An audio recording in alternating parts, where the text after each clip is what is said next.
not a shame to 200 million persons that one person, 469 persons? Check all the members of the House of Assembly and all the government, all the politicians, they might not be up to 5,000. And then 200 million persons cannot contain them. It's a shame on us. I'm not that kind of person that is so crazy for power. When people want me to lead them, I am the one who will give them condition. Hello guys, welcome once again to Think Tank TV. Now, just a few hours ago, Aisha and Kenneth Okonkwo has dropped another bombshell that is shaking the internet. Yes, Kenneth Okonkwo, a vocal critic of the President Bola Ahmed Tinubu's administration and the former spokesperson for Peter Obi, the Labour Party presidential candidate in Nigeria, recently spoke during an interview with Aisha. He outlined the conditions under which he would consider running for president in Nigeria. Take a look at this insightful interview and I'll be coming back to give you my own thoughts about it. Please, intentionally do well to touch the like button. It doesn't cost anything. Drop your thoughts in the comment section and share this video to those you think will want to see it. I will come to our guest, Barrister Kenneth Okonkwo. You hear the question, what can we do to sensitize people in this coming election? You know, thank goodness that everybody is feeling it. And you know, at a certain point, because I was trained as an administrator and I'm an expert in it. One day they called us in class and they told us, do you know why we are training you in management? Then they told us, if everything functions peacefully and goes as it's planned, nobody will come and hire you. Because in that instance, even a fool can manage. But you are being trained to be able to manage crisis. That is why when crisis is coming to a person or an organization, I can sense it from 1,000 kilometers. And I will start shouting. A lot of people may not know what I'm saying. But because I am trained, I will see all the indices, behaviorally, structurally, and I will know, and I will make a forecast. And most times I'm correct. When I start shouting, a lot of people say, oh, he's campaigning for violence. Oh, he's not patient. Oh, at the end of the day, that thing I'm shouting against will catch up with the system. So what we need to do as a human being, I am not fixated in my life, because democracy is not about the people owing any loyalty to the president or any politician or any political party. It is about the people owing loyalty to the constitution. The greatest thing that will happen to us is to be fixated about any politician or any political party. We must first of all liberate ourselves and open our minds and be futuristic in whatever we're doing. We do not have that privilege of time to say we want to continue doing the same thing over and over and expecting a different result. Like what Isaac said that would be stupidity. As a matter of fact, he just was trying to be lenient because that ought to be insanity. So what I am saying is that we must learn. You know what I'm looking for? In all honesty, I am now looking for people who are knowledgeable, who have character, but who don't have experience as politicians in Nigeria, as in who have not governed in any political capacity. That's what I'm looking for. Knowledge, character, but not experience, as in you have already been in the system. You know why? They have perfected in the idea of cunning, craftiness, incompetence, and corruption. I am telling you, go to Ukraine. There was no history that the Zelensky was ever in that politics. Today he's fighting a superpower and yet supplying food to poor countries in Africa. What a leader. Fighting a superpower and still producing enough grains that he was supporting food to Africa, including Nigeria. But he was never a governor. He was an actor. a comedian for that matter. Hey, remarkable indeed. So what I'm looking for... Should we vote you now? Should we carry you and put you? Should we vote you? Because you are not talking for an actor like others that have been there should come. And so should we carry you and put you? Are you going to do the work, or you will get there and then you become like the other ones, or even worse? Anybody who wants me to go there would have to convince me that if they vote for me, when I am in the forefront, because I will be in the forefront, they will all follow me and we will fight for the mandate. If you think you are voting for me and you're not ready to follow me to fight for the mandate, don't waste your time. These people are criminals. I want us to fight. Is it not a shame to 200 million persons that one person, 469 persons? Check all the members of the House of Assembly and all the government, all the politicians, they might not be up to 5,000. And then 200 million persons cannot contain them. It's a shame on us. Big one. So, I am not that kind of person that is so crazy for power. When people want me to lead them, I am the one who will give them condition. And the condition is, I will be in the forefront for any fight, but all of us must come out to fight it. I can't fight it alone. If you saw what I kept saying that the leader must be in the forefront. Because if you're not in the forefront, the people that you're fighting against will easily say that we want to cry more than the bereaved, and that the person is not supporting what we are doing, and that collapses whatever you're doing. So you cannot fight on behalf of a leader if he himself is not fighting, because he can throw you under the bus.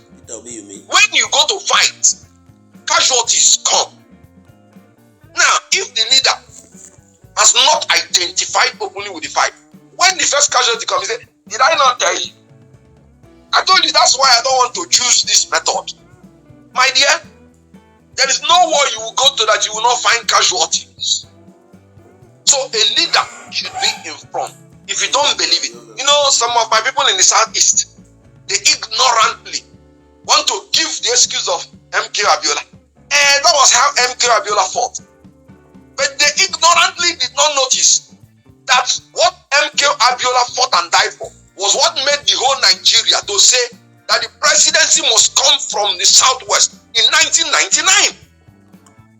So if you're not willing to fight, you're coward enough to be giving excuse about a man who fought for his own people, and the people are getting the benefit now because of the sacrifice he made. If you're not willing to make that sacrifice, step aside. Forever I will maintain it, because every job has its own risk.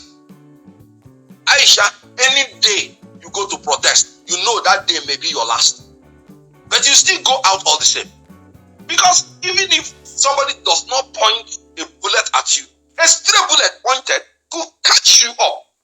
So every job has its own risk, and if you are not willing to take that risk, then step aside. Your people, you're killing your people. If they give you mandate and you don't fight for it, you are making them to be disrespected. MK Abiola was given a mandate. He fought for it. Yes, he died. But his people, can you imagine? This is the second time a Yoruba man is becoming president. The root of it is in the sacrifice of MKO. So that is where sacrifice comes in. Okay. Anybody who wants me to be a leader, the only thing I will tell you is I will be in the forefront, but all of us must be fighting. If it affects me, let the next person continue, because we must continue until we get the result. Okay, so let me. I get where you're saying, but there's also the thing where you say anybody that wants you to be a leader must be ready to be behind you, but you have to put yourself as a leader first. So otherwise, you are also waiting. You have to put yourself as a leader first, and then they come, but you're waiting for them to put you in the forefront. I will be in the forefront. I told you the first thing I said is I will be in the forefront. But we're saying that put yourself there now so that we can now follow you, and then we say we'll be there. But you're waiting for us to put you there so that we'll follow you. How are you waiting?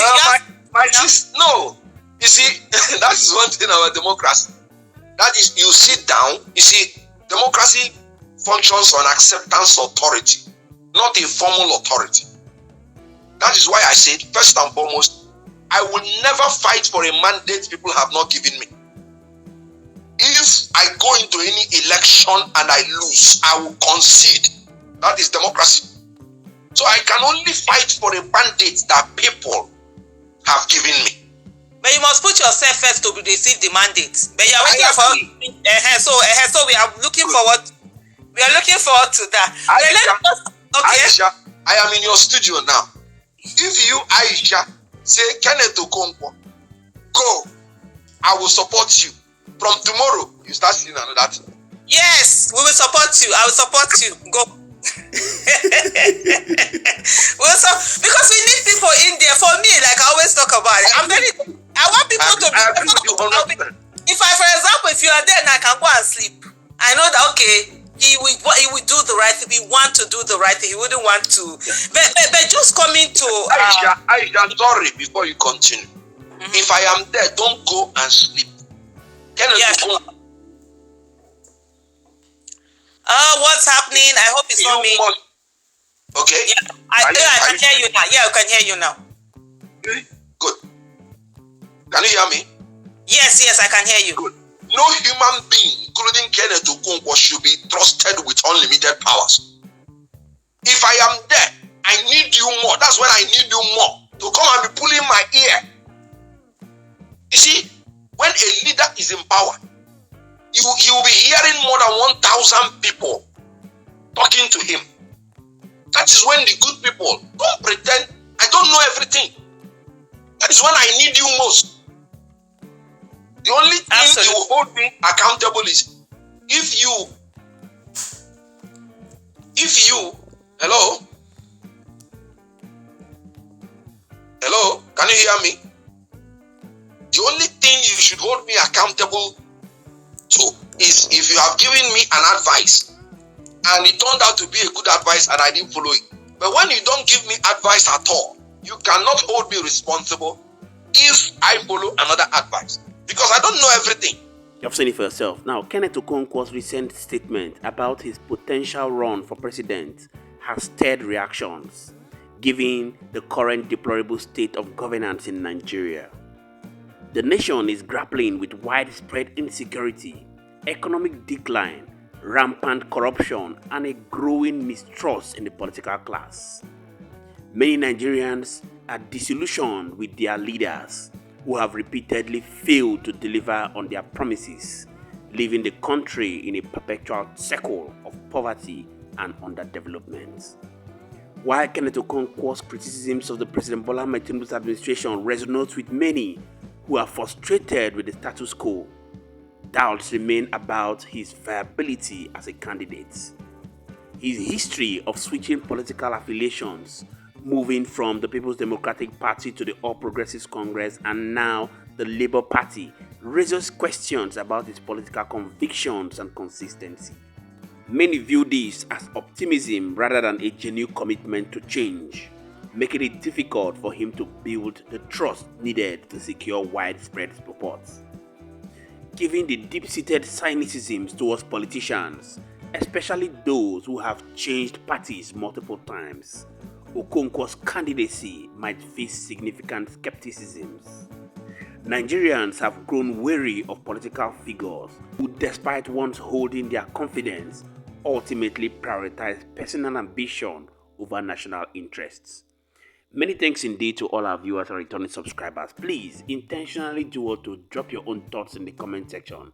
Let's get to know what you think about the interview you just listened to between Kenneth Okonkwo and Aisha, and we shall continually be here to serve you.